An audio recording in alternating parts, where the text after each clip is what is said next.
It's a Mr. Kim in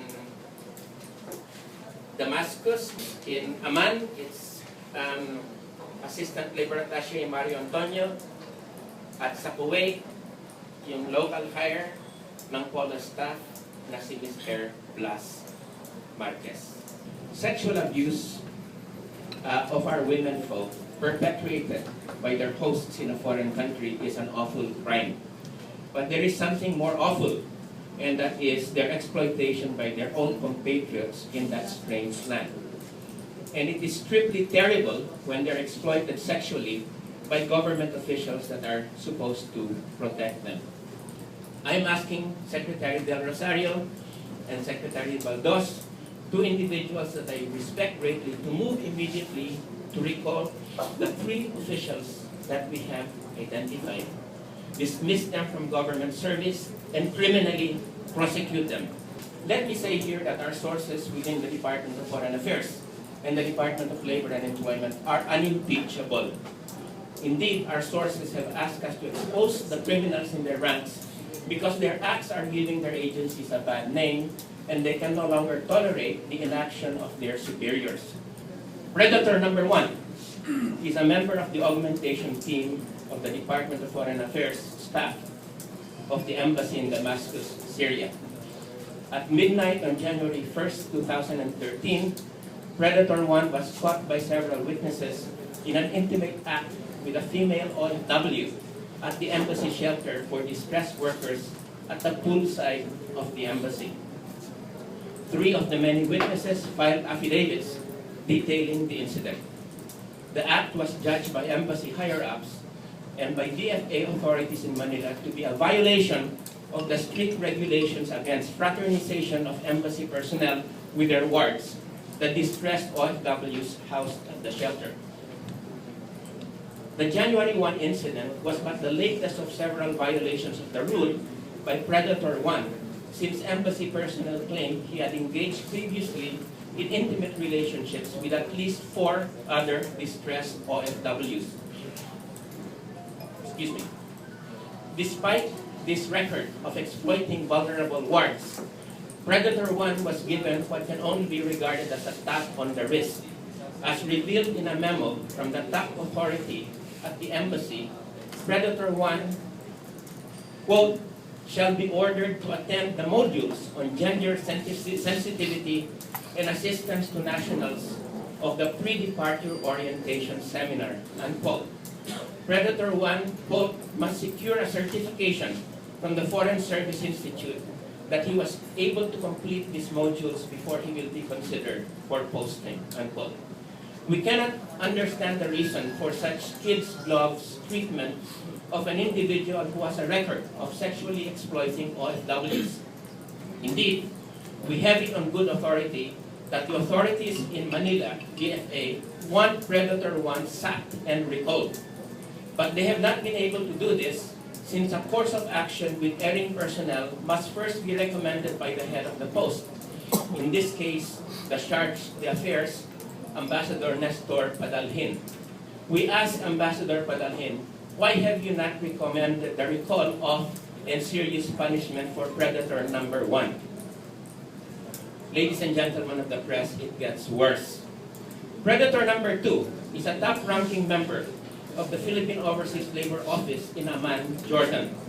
Members of the embassy, many OFWs and others, accuse this man of letting some of his wards at the OFW shelter, the Filipino Workers Resource Center, out at night to service the sexual needs of wealthy Palestinian men in Amman.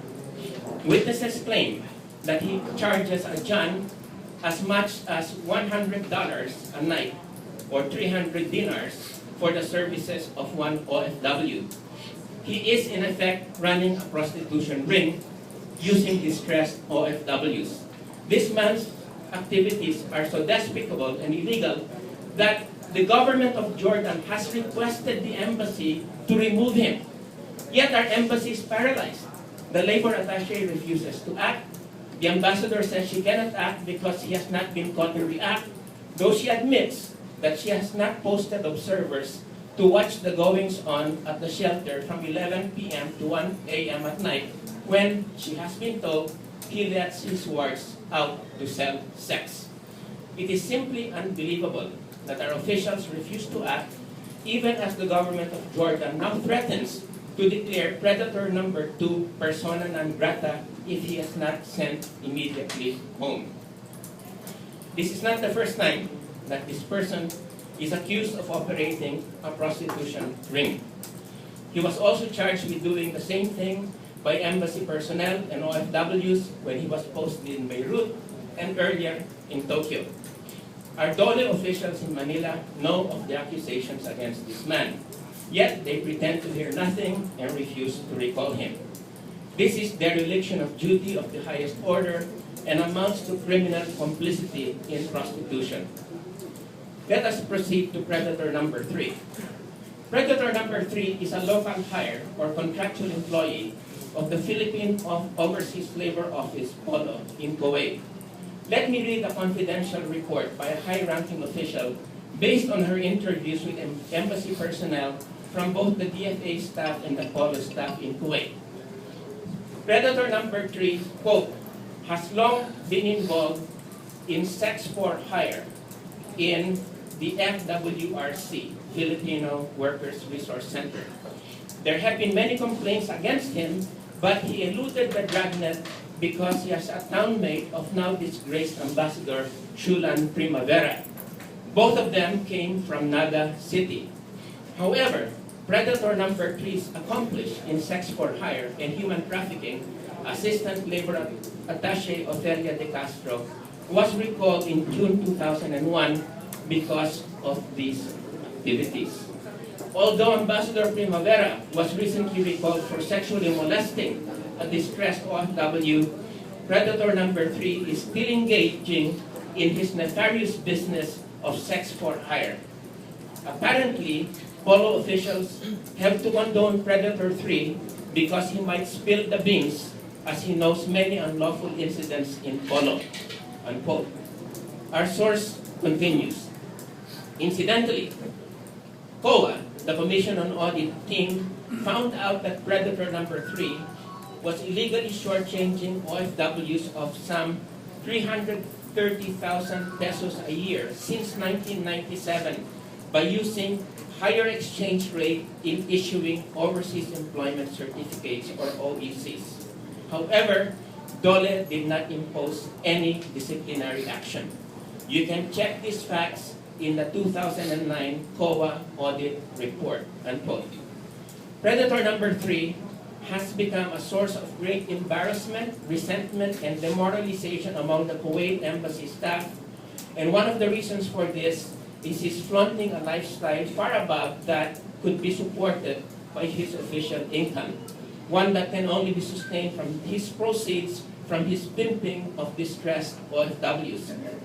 We ask, why, with all the evidence of his using OFWs as prostitutes and his cheating them, is this sexual predator allowed to remain in his post? How does a mere local hire hold a whole embassy hostage to his nefarious activities, to repeat the characterization of our high-level informant? As in the case with predator number 2, embassy officials in Kuwait and the Dole authorities in Manila are guilty of criminal complicity in prostitution. Incidentally, this man, this predator, also is said to charge as much as $1,000 per OFW per night. And this is supposed to be the going rate in the Middle East for Filipino women at this point who are considered desirable for these activities.